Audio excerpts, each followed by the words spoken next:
Hello, everyone, and welcome back to Making the Complex Simple.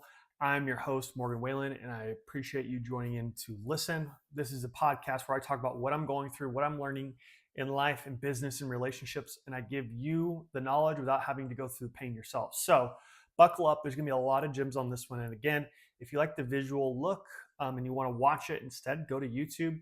I should have this posted by the time you are listening to this. So, let's jump right in. I have been planning for 2025 what my business plans are, what are the goals, and I think it's really important to always look up every so often while you're usually down and you're doing all this work, to look up and out and see, okay, what does the future hold for your business, for your relationship, whatever it is. And so I think this time of the year is a great time to reflect on that and see what direction I want to go in. And I always go back to this theme, and we've talked about it a lot in the different episodes about focus. So I asked myself for my business, in 2025 that we're going into, what can I do to 10x my business? Like, if this one thing was true, I would be able to 10x the size of my business. And what I mean by 10x, I'm talking about numerically, so in revenue. So how can I get from where I am now to 10 times that by the end of 2025 in revenue? And so, knowing me, I'm very math.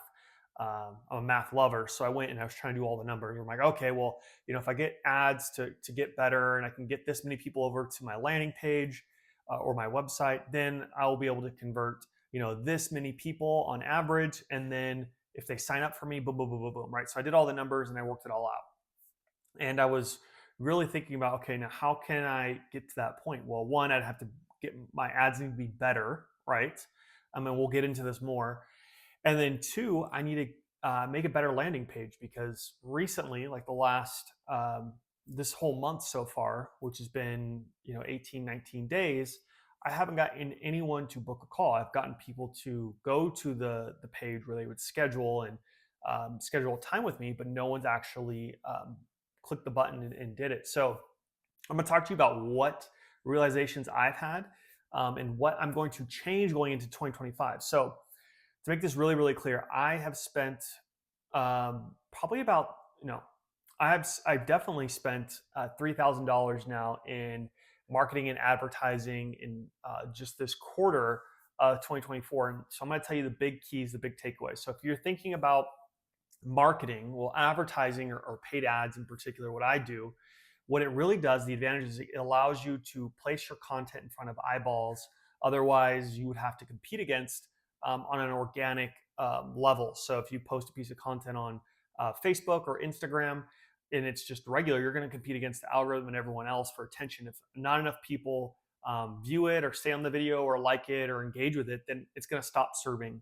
So your piece of content can die within an hour, 2 hours, or if it's really good, it can last for a few days. I'd say the max is probably like 7 days, right? So that's your window. The advantage of ads is you can run an ad for 1 week, 2 weeks, a month, 2 months, 3 months, as long as it's performing well, and it'll never, die out, or it'll take a lot longer to die out from a KPI and metric standpoint.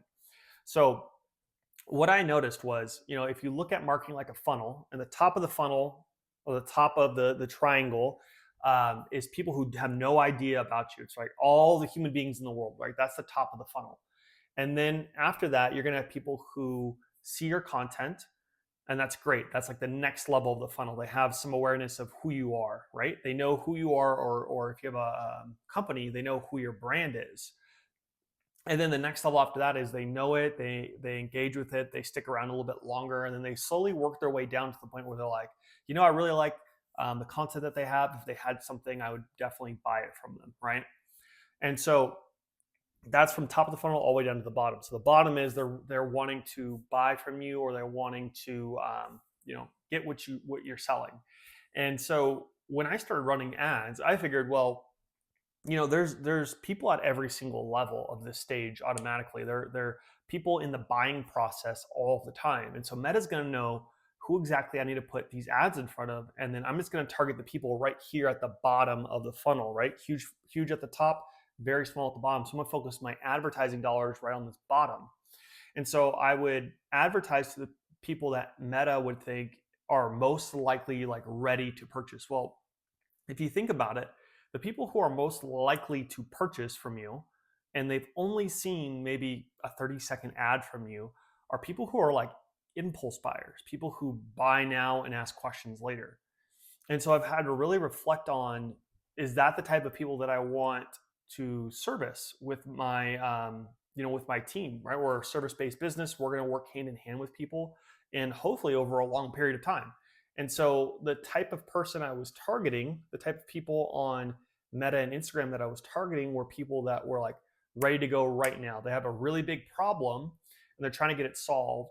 And so they're looking for solutions and they're like the most ready. Well, number one, as you're doing that, it's really, really heavy lifting for them to see a 30-second ad, click, go to your landing page. And on your landing page, you explain, hey, this is what we do. This is what we solve. Here's, some issues that you might be having. Click this link if you're ready to move forward. That's a lot of heavy lifting from a 30-second ad to a landing page where they might spend a minute skimming your landing page, maybe 2 minutes if you're generous. And then for them to feel comfortable to move forward with you, book a call, which is like a big thing. And then even after that call, which if you get them on the call, you have maybe 20 minutes, 30 minutes for them to move forward in a pretty pricey, I would say mid-tier pricing as far as for services go, or whatever your services are, right? So think about it from your perspective. If you're selling a service, this is probably really applicable to you. So if you're going through that train, then they don't know who you are. They saw a 30-second ad about you, then they saw a minute of a web page that showed this is what you do, and then they booked after that. So they must have been really, really searching for a solution. And so you haven't had time to build a relationship, tell them more about who you are, what you stand for, how you solve their problems, why you're doing what you're doing. Like all that stuff's out the window. There's no context there. There's nothing really going on. And so what I've learned is that although you can get people onto book calls, which I did, I think I've had like 6 or 7 calls now overall, even though December hasn't really been a good month. A lot of them aren't ready to make the jump, and there's not enough trust built in that time to get them over to say yes to you, or to get them to say yes. And so you don't want to try to close them on a sales call. You want it to be natural. You want them to be like, you know what? I know who you are. I've seen a lot of your stuff. I'm ready to move forward, right? When they get on the call, they're already like ready to get to that next level with you because they already know what you do and they know why you do what you do, and they like you as a person and they like your brand if you're selling it as a brand, not you as a personal brand, but a company brand. And they're ready to take that next step with you. So, think about, I was saying this today with one of my team members. I was like, think of it like a relationship. Like they clicked a 30-second ad and then whatever's the landing page, it's like, you ask someone out on a date, they said yes. And then them reading a page on a 1 minute on a page is like you asking them after the first date if you're ready to be boyfriend, girlfriend, or maybe 30 minutes into the date if you're ready to be boyfriend, girlfriend, and make that level of commitment. They're not going to say yes. Like I would imagine probably 99 out of 100 people aren't going to say yes to that right off the bat. So what you need to do is you need to go out on multiple dates. You need to go out, you need to buy them the flowers, the chocolates at the restaurant, show them who you are, your behaviors, your mindset, the way you think, your values, all that kind of stuff. Same, right? So how do you do that in marketing, or what I'm doing? So one is you need to start building the top of the funnel, what we talked about at the beginning, the top of funnel of awareness. We need to have more people coming in through the top, right? So we need to start with the top and then work our way down. I was thinking, hey, start at the bottom. It didn't really work. So how does starting at the top, what does that look like? Well, top of funnel awareness for marketing, your ads, whatever you want to use as your method, is one, if you're using social media, making organic content, things that go viral, like short clips, images, or maybe you go on lives, things like that. Pretty much content that can attract eyeballs to you, right? Remember what I said, the first thing is there are all these people that are on these platforms and you're diverting their eyes to your product, your service, your organic social media content, your YouTube page, your TikTok, you get it. So you want to be able to get their eyes to your profile, to your piece of content. That is the first stage. So you have to make something that can hook their attention. And so the first piece is, going into 2025 is I really, really am going to be focusing more on hooks. Why? And let me explain. A hook is your first 3 seconds of your video and is the most important thing, especially on social media. Why? One, because most people will watch reels over any other form of content, right? And so you got to think about it. Whatever it is, they're only going to give 1, 2, 3, maybe 4 seconds on that thing that comes in front of their screen before they swipe up again to the next thing. Okay.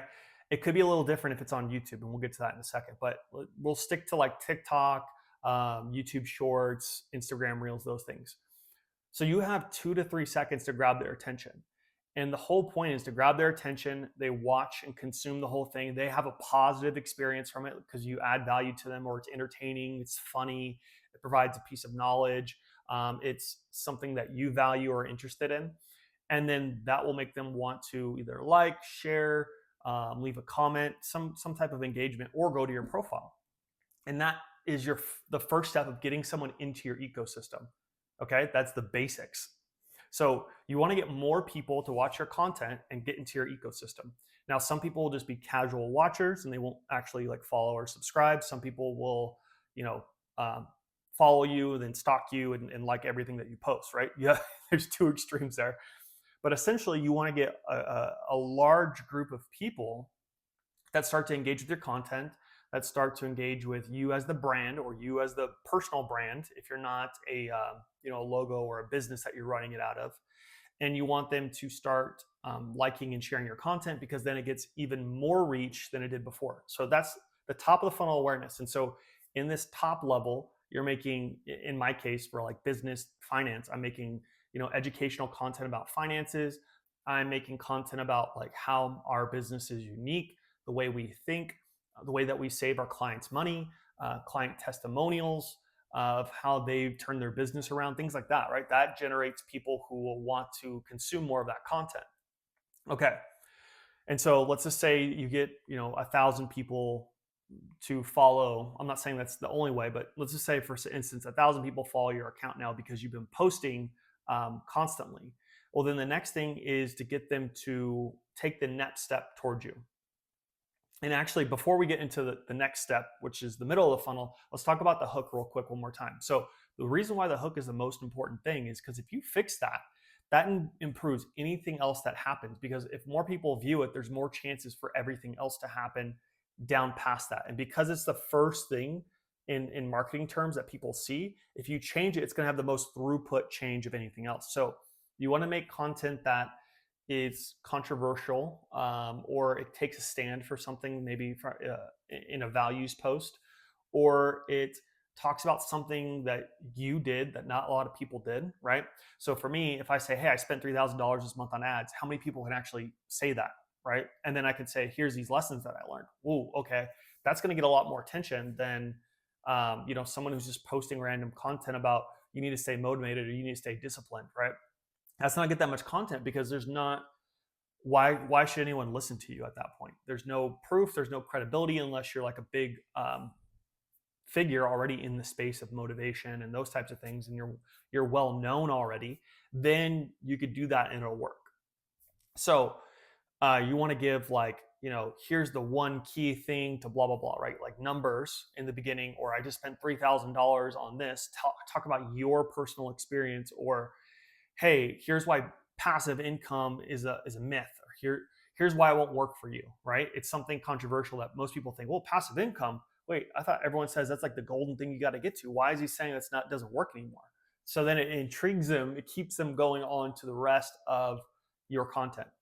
And the more I pay attention to these, the more I'm trying to pick these hooks up and use them in my own content. So if you'll see later on social media, hopefully my hooks are getting better over time, because then it attracts more people and it gets more eyeballs to my profile or to my business profile.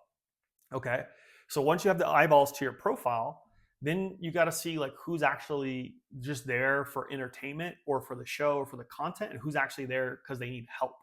So there's two big different types of audience, right? You have Well, really three. You have the cheerleaders who are just going to cheer you on, woo, but they're just watching. You have the people who are neutral, they don't care one way or the other, and then there's people who actually like need help. They're you're people that you're trying to work with, and so you want to target these people, and you want to help support these people by continuing to make really great content. Well, really, you're supporting them all with the great content. And so the next piece is to figure out the audience who wants to take that next step with you, who is the person that you want to work with, and you want to help them more, right? So then you start offering them things, um, typically free things that are super high in value, that they would be able to do. And it's a low friction thing that, again, gets them one step closer to buying from you, but then it gives you a chance to give them more value, right? So you're giving them value with free content. So you're stacking value, stacking value, stacking value. You're posting every day, giving away all this stuff that you know, your expertise, your knowledge. So a lot of value is already given. Then out of that, maybe a few percent of people will want the free thing that you make. It could be a workshop that you offer. It could be ebook. It could be a tool like an Excel sheet, whatever it is, right? So you make these things that would help them in some way solve a problem, or is educational or whatever it is. And so you give them that freebie, and usually they'll exchange like their name and their number and their email for it. And now you have a way to contact them. So now they become a lead for you. And so throughout the whole entire funnel, the reason why it's a funnel is because people will drop off at any point, at multiple points. So some people will just be there for the content, and they're not looking for anything else other than the content, and that's it. And that's great, cool. Keep on making the content for them. Then the next people will want to take a step forward with you, but maybe that's it, right? They get stuck there in the middle of the funnel, and they're going to exchange some information for you, but that's really it. They just want the freebies, and then that's all they're there for. And so they take all the freebies, they consume it, and they never end up buying from you. Okay, cool. There's some people that stop there. And then once you have people in, let's just say, there's a lot of different ways you can do this. It could be, they signed up for things, so you got their email or their phone number, or you put them into a free Facebook group, something, right? You're going to give them something for free or access to a community for free.